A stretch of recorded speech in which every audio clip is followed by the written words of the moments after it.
ভিতরে COVID-19 positive একটা case পাওয়া হয়েছে, এই ব্যাপারে কী বলেন? আজকে আমাদের এখানে আউটডোরে একজন পেশেন্ট দেখানোর জন্য এসেছিলেন।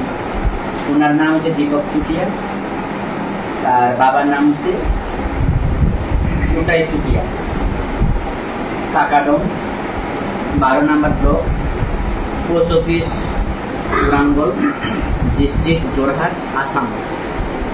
তারা আমাদের এই ওএনজিসিতে কাজ করে।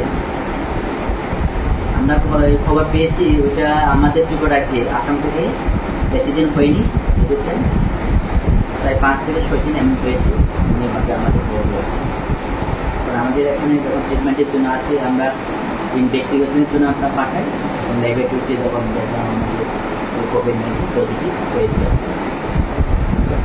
এই ব্যাপারে এখন যে কোভিড-19 পজিটিভটা পাওয়া গেছে, এই ব্যাপারে আপনি কী বলবেন? আমি বিশেষভাবে বলতে চাই, আমাদের যে পাবলিক যারা আছেন, আমরা সবাই সতর্ক থাকতে লাগবে। আমাদের যে সোশ্যাল ডিস্টেন্স, মানে একজন মানুষের সাথে একজন মানুষের যে ডিস্টেন্স মিনিমাম, যাতে আমাদের 3 মিটার যাতে থাকে, এবং কোনো কিছু মুখে অথবা চোখ ওইসব কাজ করার আগে যাতে আমাদের হাতটা ভালোভাবে ধুয়ে নিই। এইভাবে আমাদের এই করোনা রোগটাকে আমরা প্রতিরোধ করতে পারবো।